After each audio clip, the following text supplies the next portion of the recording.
Well, a significant piece to the process of getting life-saving blood to someone in need is facing a serious shortage. Yeah, the time it takes to get a person blood in an emergency situation could be the difference between life and death.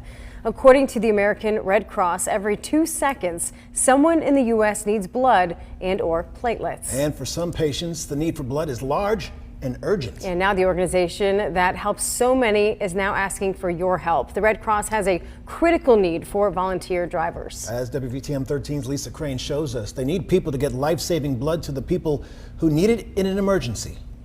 Annette Rowland is the communications director for the American Red Cross in Alabama. But today she's volunteering because they don't have enough volunteers for a critical task. It takes a very special person that has that time and has the compassion to do this. They need about 20 volunteer drivers to transport boxes of blood to area hospitals when they have to respond to an emergency. It is extremely critical because it's emergency blood. So there's the regular that is more of a scheduled, but this is crucial because if your brother or your sister needed blood in an emergency, wouldn't you hope that somebody would be there to deliver it? One person in a car accident could need as many as 100 units of blood. That is 6 of these boxes. So when a hospital calls with that need, someone's got to get this blood from here to there as quickly as possible.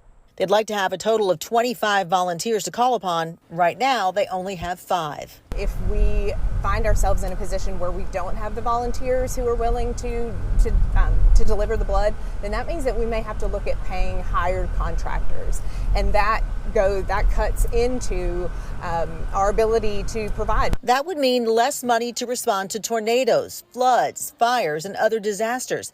If you have a valid driver's license, can lift up to 50 pounds, and some free time, you could be exactly who they're looking for. No time commitment except for you have to be able to do those 4-hour shifts. You can do it once, twice, 3 times a week. You can do it every day of the week if that's something that you wanted to do, and you can do it for as long as you'd like to do it. In Birmingham, Lisa Crane, WVTM 13.